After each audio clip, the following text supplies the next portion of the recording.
Hi friends, this is Amit Ahuja. Welcome to a new video. Welcome to Think Car Academy.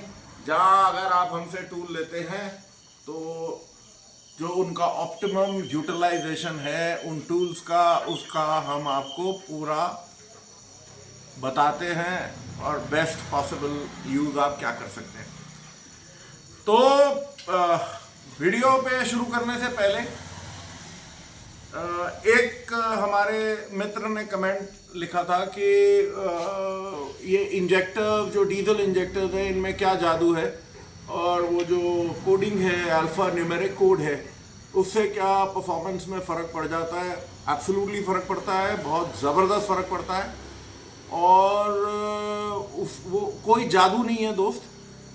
Diesel injectors के ऊपर मैं एक अलग से आपके सहूलियत के लिए वीडियो बना दूंगा, उससे आपको ये फंडा बिल्कुल क्लियर हो जाएंगे कि अल्फा न्यूमेरिक कोड्स है क्या और ये क्या इंस्ट्रक्शन दे रहे हैं इलेक्ट्रॉनिक कंट्रोल मॉड्यूल को, ईसीएम को, कि किस तरीके से उसने चलना है। दूसरे एक फ्रेंड ने कमेंट दिया कि आपके एक दोस्त ने मुंबई में इंस्टीट्यूट खोला है, तो मैंने उनको जवाब दिया बिल्कुल खोला है और बिजनेस में मैंने कहा ईच टू हिज ओन। मतलब यह है कि बिजनेस करने का हर एक का अपना फंडा है, उनको जो सहूलियत है वो करें, मुझे जो बताना है लॉजिकली वो मैं बताऊंगा। दोनों आदमी सही नहीं हो सकते और दोनों आदमी गलत नहीं हो सकते। ओके, सो बेसिकली या तो जो इन लोगों का पाथ है वो खराब मतलब अजीबोगरीब है जो कि ऑटोमोटिव टेक्नोलॉजी से मेल नहीं खाता है, या फिर जो मैं आपको बता रहा हूँ जो दुनिया और मेरा जो कहना ये है कि ऑटोमोटिव टेक्नोलॉजी में जितनी भी कंट्रीज हैं, अमेरिका हो गई, यूरोप की सारी कंट्रीज हो गई जो कार्स बनाती हैं, और जितने भी कंट्रीज हैं जो ये इलेक्ट्रॉनिक कंट्रोल मॉड्यूल्स बनाते हैं, चाहे वो डेंसो वाले हों, चाहे मैग्नेट मरेली वाले हों, चाहे कॉन्टिनेंटल हो, बॉश हो, नेम इट, किसी का भी मैंने किसी कंट्री में ऐसा कोई चीज़ नहीं सुनी कि ईसीएम रिपेयरिंग कोर्सेज। पढ़े लिखे कंट्रीज को तो छोड़ो, उनकी तो बात ही छोड़ो, हमारे जैसी आधी अनपढ़ कंट्री जिसके अंदर कुछ तो गवर्नमेंट इंस्टीट्यूट्स हैं उनकी मैं बात ही नहीं कर रहा, जो यहाँ तक कि जो प्राइवेट कॉलेजेस हैं उनके पास भी ऐसा कोई कोर्स नहीं है। सो आई डोंट नो, ये आप लोगों को देखना है कि आपने क्या करना है। बट मैं आपको आज जो ये बात ईसीएम की हो रही है, तो आज जो मैं आपको बता रहा हूँ वो ये है कि ईसीएम जो है, और ये बहुत ही मतलब मैं आपको बता रहा हूँ बहुत ही एक सुई की नोक जितनी चीज़ बता रहा हूँ मैं आपको और दिखा रहा हूँ। कोई भी चीज़ मैं बात करता हूँ वो विदाउट प्रूफ नहीं होती, वो आपका जो स्कैनर है और गाड़ी जो बता रही है, जो ईसीएम देख रहा है वो मैं आपको दिखा रहा हूँ। और ईसीएम कब फॉल्ट क्राइटेरिया वो फॉल्ट को सेट करेगा, क्या होगा, तो late us see this. Okay, और इसमें लाइक आई सेड ये एक ऐसा कंट्रोवर्शियल सब्जेक्ट है कि ये खासकर ये ईसीएम वाला ही कि आई डोंट नो, किसी को या तो इल्म नहीं है और 99% मुझे लगता है कि कंप्लीट नॉलेज नहीं है, इसलिए इसके बारे में कोई कमेंट नहीं कर रहा। और जितने मैक्सिमम मैंने ये ईसीएम रिपेयरर्स देखे हैं वो टीवी रिपेयर करते थे, रेडियो रिपेयर करते थे, लैपटॉप रिपेयर करते थे, और आज वो सो कॉल्ड गाड़ियों के ईसीएम रिपेयर करते हैं। जिनको एबीसीडी नहीं पता गाड़ियों की वो आप ईसीएम रिपेयर है। सो लेट अस फाइंड आउट कि ईसीएम जो है एक सुई जैसी नोक जितना मैं आपको बता रहा हूं कि ईसीएम फॉल्ट को किस तरीके से देखता है और फॉल्ट को कब वो उजागर करेगा। So let us go to the board.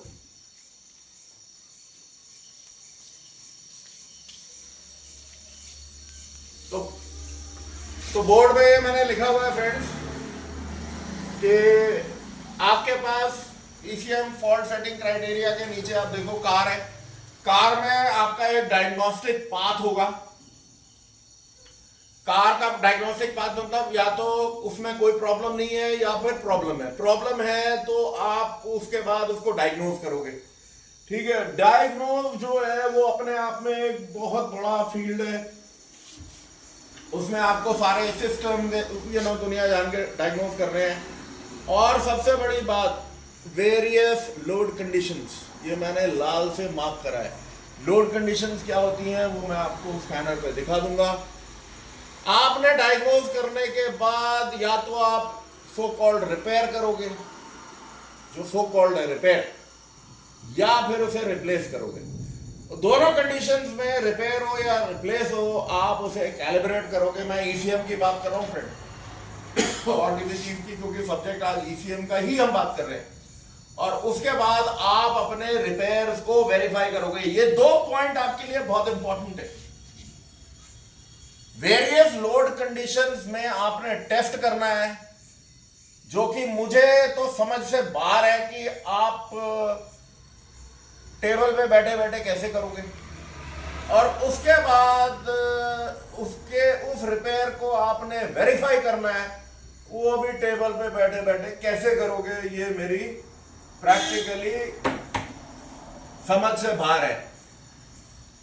तो मेरा कहना इतना है कि लेट्स फाइंड आउट एंड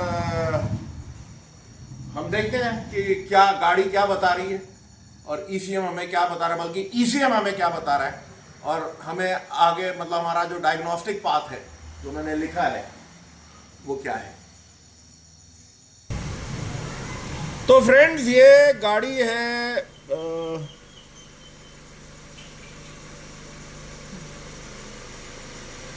तो ये गाड़ी है सिविक, इलेक्ट्रॉनिक थ्रॉटल कंट्रोल है, पेट्रोल की गाड़ी है। और सब गाड़ियां में दुनिया की जितनी भी हैं, इसके बाद मैं लीवा पे भी दिखा दूंगा इलेक्ट्रॉनिक थ्रॉटल कंट्रोल की जो गाड़ी है। दुनिया में जितनी भी पेट्रोल की गाड़ियां हैं जो इलेक्ट्रॉनिक थ्रॉटल कंट्रोल के साथ हैं, सबका बिहेवियर यही होगा। सो बेसिकली मैंने बहुत ही लिमिटेड पैरामीटर्स लिए हैं, क्योंकि अदरवाइज जो स्कैनर की सैम्पलिंग स्पीड है वो भी स्लो हो जाती है, और 4 पैरामीटर से ज़्यादा हम ग्राफ में ले नहीं सकते, तो उसमें भी ये दिक्कत हो जाती है। सो लेकिन जो मैं आपको दिखाने की कोशिश कर रहा हूँ वो आप समझ लें। जो APP सेंसर है ये हमारा डिमांड सेंसर है। तो डिमांड मीन्स हम लोग जो एक्सीलेटर को दबाते हैं तो हमारे पास पूरी गाड़ी में सिर्फ एक ही सेंसर है जिससे हम डिमांड कर सकते हैं। उसी सेंसर से बाकी सारी गाड़ी चलेगी, बाकी दूसरा कोई सेंसर नहीं है जिससे हम कोई डिमांड कर सकते हैं। APP सेंसर है, accelerator pedal position sensor, that is the demand sensor. Okay, so ये इतने एक चीज़ इतनी लंबी है। CLV कैलकुलेटेड लोड वैल्यू है। ओके, ये मैंने आपको बताया था, ये इंटरप्रेटेड वैल्यूज होती हैं, मतलब ये इन्फर्ड वैल्यूज हैं, जो कैलकुलेटेड वैल्यूज हैं इनकी, ECM की, जो इलेक्ट्रॉनिक कंट्रोल मॉड्यूल है, और वेरियस एलॉगरिदम्स में वो कैलकुलेट होता है। ये आपकी RPM है, इंजन स्पीड है, ये आपका फ्यूल इंजेक्टर है, ये आपका मास एयर फ्लो सेंसर है, ग्राम्स पर सेकेंड। नॉर्मली जो क्राइटेरिया है पेट्रोल की गाड़ी में ये होता है कि जितना इंजन होता है, ओके, जितना बड़ा इंजन होगा, जैसे ये अप्रॉक्सीमेटली 1.82 लीटर का इंजन है, तो इसमें एट आइडल करीबन 2.5 ग्राम पर सेकंड की एयर ये रीड करता है। ओके, ये मैप सेंसर है, 27 kPa है, और ये थ्रॉटल पोजीशन सेंसर है। ये इसकी अभी जो इसकी ओपनिंग परसेंटेज है। पाल, एक काम कर, इसको थोड़ा रेस दे और इसको तू 1500 RPM पे लाके रोक दे।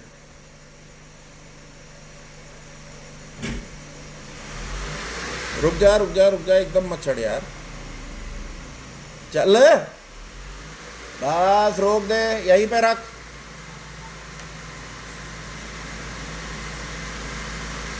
अब इसमें फ्रेंड्स अगर आप ध्यान दें तो हमारा वैल्यूज़ क्या चेंज हुई हैं। ये 6.37%, जो कैलकुलेटेड लोड वैल्यू है वो बल्कि पहले से थोड़ी सी कम ही हुई है। आरपीएम आप देख रहे हो, फ्यूल इंजेक्टर में कोई चेंज नहीं है, वहीं का वहीं है। मास एयरफ्लो सेंसर भी मोर और लेस वहीं है, थ्रॉटल पोजीशन भी वहीं का वहीं पड़ा है, और मैप सेंसर भी वहीं है। अब इसको 2000 आरपीएम पे ले जा,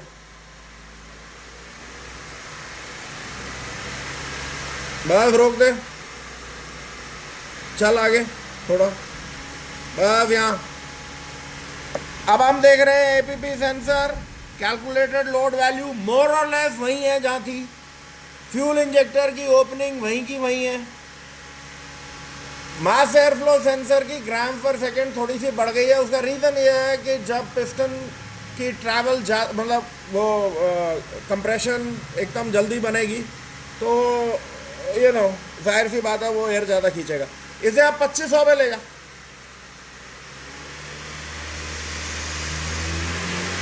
बस रुक जा।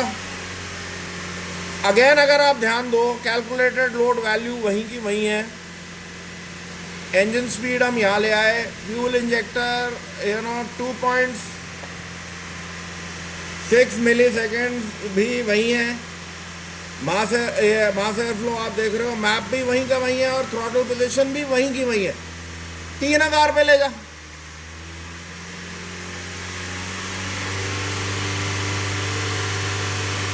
क्या चेंज हुआ? सिर्फ जो हमारा ग्राम पर सेकेंड है ये चेंज हुआ है, बाकी मोर और लेस पैरामीटर्स वही है। 3500 पे ले जा,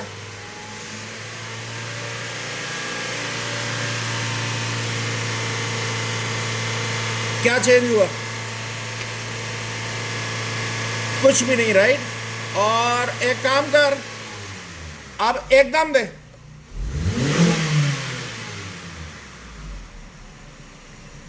एक बार और दे, बस। अब इसको हम ग्राफ में देखते हैं फ्रेंड्स, मैं आपको जो समझाने की कोशिश कर रहा हूं। कंबाइन,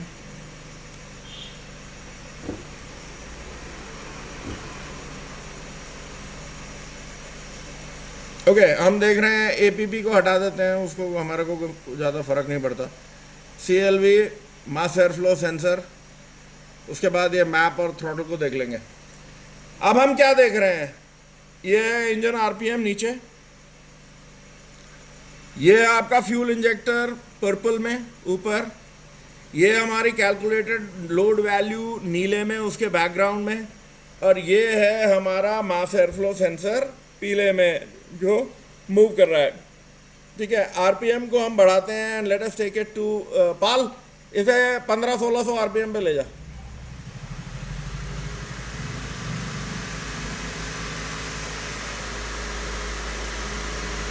हाँ, यही मेंटेन रख।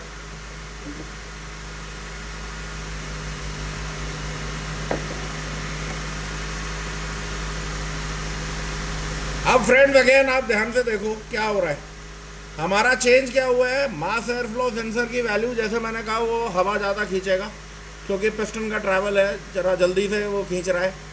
इसे आप 2000 पे ले जा,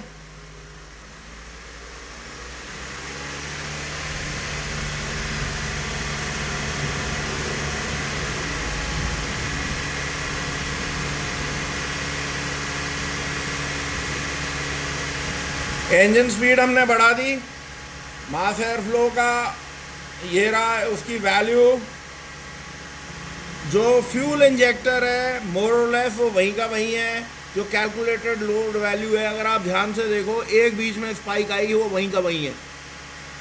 2500 पे ले जा,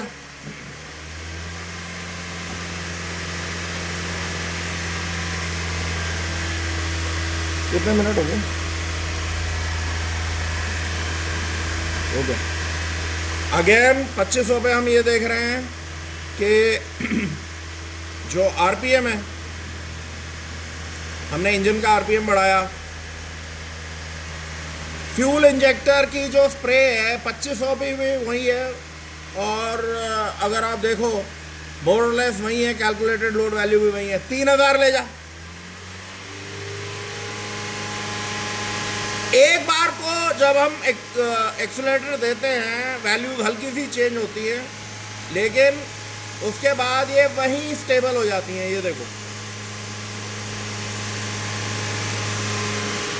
फ्यूल इंजेक्टर वही वहीं का वहीं है। अगर आप ध्यान से देखो, ये स्पाइक को भूल जाओ तो ये वहीं का वहीं घूम रहा है।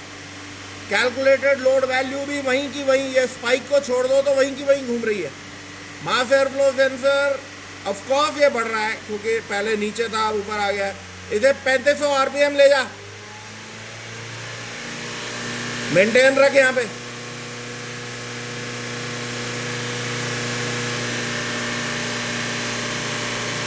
लुक एट दिस ग्राफ में हमारे को क्लियर पता लगता है कि जो हमारा फ्यूल इंजेक्टर है फिर भी वो वहीं का वहीं है। यानी जो 800 आरपीएम पे था, जितनी ओपनिंग थी उतनी ही 3500 आरपीएम पे है, कोई खास चेंज नहीं है। जो मेरा ये फ्यूल इंजेक्टर की बात कर रहा हूँ, जो कैलकुलेटेड लोड वैल्यू है वो भी वहीं का वहीं था। मतलब जो आइडल पे था वही यहाँ पे 3500 आरपीएम, थोड़ा बड़ा आरपीएम यार, तू 3500 नहीं देख रहा है?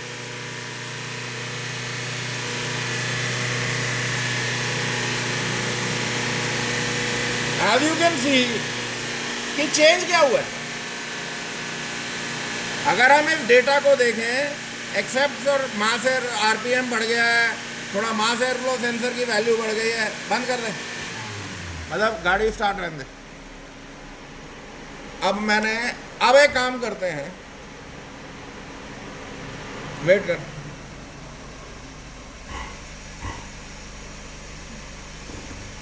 एकदम थ्रॉटल दे।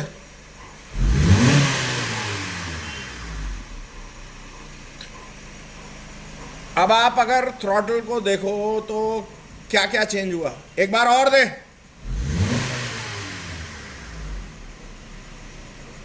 अरे जोर से दे यार।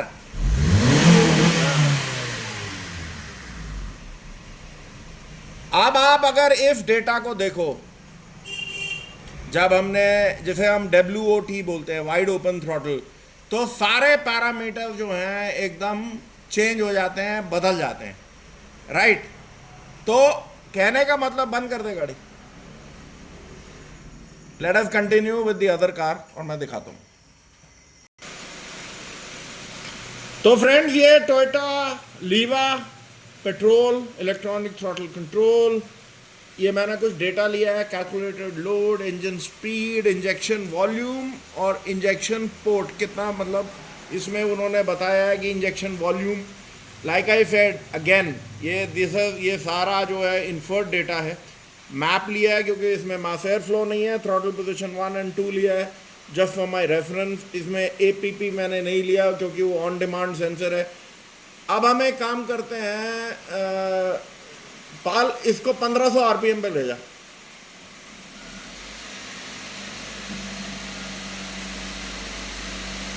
ये देखो फ्रेंड, छोड़ एक बार, कैलकुलेटेड लोड इज 30%, अब 1500 पे ले जा। वेट वहीं पे वेट कर ले, 1500 2000 के बीच में कहीं पे भी रोक ले। अगर आप देखते हो तो कैलकुलेटेड लोड वहीं का वहीं, मैप भी वहीं का वहीं है। थ्रॉटल पोजीशन में ऑब्वियसली, क्योंकि ये जो थ्रॉटल पोजीशन जो ये हम देख रहे हैं वो थ्रॉटल प्लेट की ओपनिंग है हल्की सी। अब इस पे बिल्कुल हम ध्यान देंगे। 2000 पे ले जा।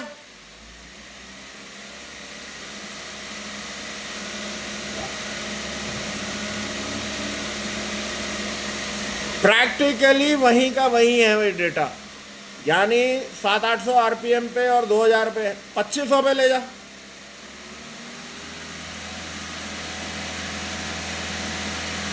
अगर आप इसको देखोगे डेटा में कोई चेंज नहीं है, 2500 पे, 3000 पे ले जा।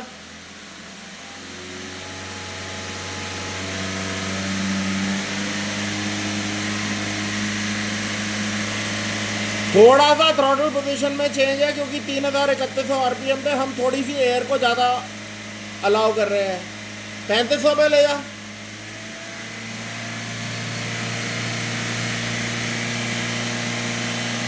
कैलकुलेटेड लोड वही है, इंजेक्टर वॉल्यूम वही है, ओपनिंग टाइम वही है, मैप भी वही है,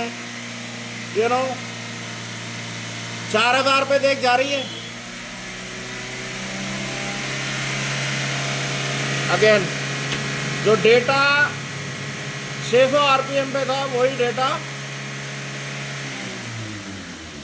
अब इसको हम ग्राफ में ले लेते हैं ताकि आपको और थोड़ा सा क्लियर हो जाए। लेट अस सी, 4 चीज़ लेते हैं, calculated load, engine speed, injection volume और injector port. Okay, let us see this. ये देखो फ्रेंड्स, ये आपके 4 ये वैल्यूम है जो चल रहे हैं। इनको पाल 2000 आरपीएम पे ले जाओ, रोक दे।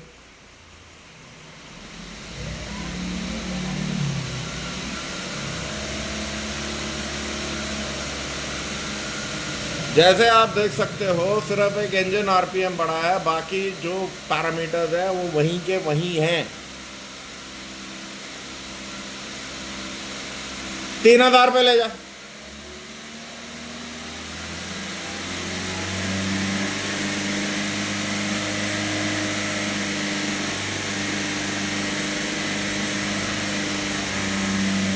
अगर आप इस लाइंस को देखो, ग्राफ को देखो, वो वहीं का वहीं है, कहीं पे मूव नहीं है। 3500 पे ले जा।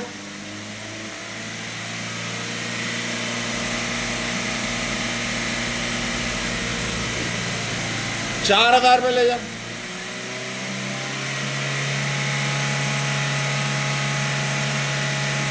छोड़ दे।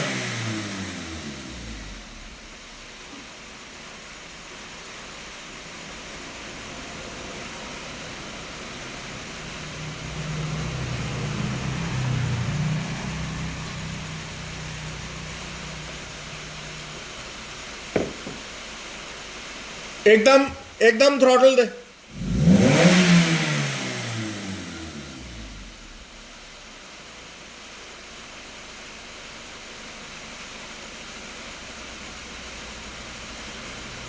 एक बार और दे,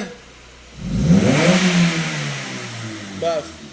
अब अगर आप यहां पे आप देखो वाइड ओपन थ्रॉटल पे ये ओवरलैपिंग हो रही है, तो लेट अस से हम इसको एक ही चीज़ को लेते हैं। लेट अस से कि हम ये 2 चीज़ों को रखते हैं, इंजन स्पीड और कैलकुलेटेड लोड। ओके, एकदम रेस दे। ये देखो, अगर मैं स्टेडी रखता हूं तो ये वहीं का वहीं है, रेस देता हूं तो एकदम बढ़ जाता है। नाउ लेट अस अंडरस्टैंड कि फॉल्ट क्राइटेरिया कैसे सेट होता है। तो कहना ये है फ्रेंड्स कि जैसे मैंने आपको दिखाया कि गाड़ी में हम फॉल्ट क्यों नहीं पकड़ पाते, क्यों हमारी डायग्नोसिस गलत हो जाती है। डायग्नोसिस इसलिए गलत हो जाती है क्योंकि हम, ये जो मैंने रेड में मार्क किया हुआ है, various load conditions, various load conditions में हम गाड़ी को चेक नहीं करते। ये भी लोड कंडीशन नहीं है, ये जो मैं आपको दिखा रहा हूँ, लेकिन अनफॉर्चुनेटली बाहर बहुत बारिश हो रही है और मैं ड्राइव पे लेके जा नहीं सकता। ये सारे पैरामीटर्स आपके चेंज हो जाएंगे क्योंकि इस टाइम सिर्फ इंजन का आरपीएम बढ़ रहा है और कुछ नहीं है, खास फर्क नहीं पड़ रहा है। इंजन के ऊपर कोई लोड नहीं है, कोई टॉर्क डिमांड नहीं है गियर बॉक्स की, कोई व्हील्स की फ्रिक्शन नहीं है, ट्रैक्शन नहीं है। तो ये सारी चीज़ें जो हैं आपको जो जो मैं आपको समझाने की कोशिश कर रहा हूँ, अगर आप टेबल पे काम करने वाले लोग हो तो ये टेबल पे ही रह जाओगे तुम लोग, ठीक है। और आपको गाड़ी को लेके जाना पड़ेगा प्री रिपेयर से पहले वो क्या दिखा रही थी, रिपेयर के बाद आपकी, मैंने आपको लिखा है कि वेरीफाई और रिपेयर, वेरीफाई और रिपेयर, फिर दोबारा से लगा के वेरीफाई करो कि वो क्या कर रही है और डेटा को कंपेयर करो, कितना डिफरेंस किया है आपने, राइट। तो बेसिकली जो ईसीएम वगैरह का जो काम है, इलेक्ट्रॉनिक कंट्रोल मॉड्यूल का, जब तक आप वो डॉक्टर हो या बनने की कोशिश कर रहे हो जिसको मर्ज है, मतलब जो बीमारी है उसका कोई इल्म नहीं, आपको बीमारी पता नहीं है, पता लगा पैर में दर्द है और तुम आंखें निकाल लोगे, प्रॉब्लम ये है। जब तक आपको डायग्नोस्टिक्स आपकी बिल्कुल एक्यूरेट नहीं होगी, आपको under various load conditions diagnose करना नहीं आएगा, आप कृपा मतलब मैं कृपा वो तो कृपा तो आप उस पर करोगे जिसके ईसीएम का सत्यानाश मारने जाओगे, वो तो, वरना आपका कुछ नहीं हो सकता। और दूसरी एक और बात है, इंडिया में अगर जो इंस्टीट्यूट आपको ये पूरी कंप्लीट डायग्नोसिस और उसके बाद उस डायग्नोसिस के बाद आपको ईसीएम का अगर रिपेयर सिखाता है, वेल एंड गुड। अदरवाइज ऐसा नहीं है, जो कि मैं देख रहा हूं कि 99% नहीं है, तो आपकी किस्मत में लुटना पिटना ही लिखा है, लुटोगे और लुटते रहो। Okay, so till the time we meet again with a new video, कड़वे सवाल और कड़वी बातें उन्हीं से आप सीखोगे, वरना कुछ नहीं सीखोगे। और लुटना पिटना है तो वो आपकी मर्जी है। सो टेक केयर, बाय बाय, अल्लाह हाफिज, चीयर्स।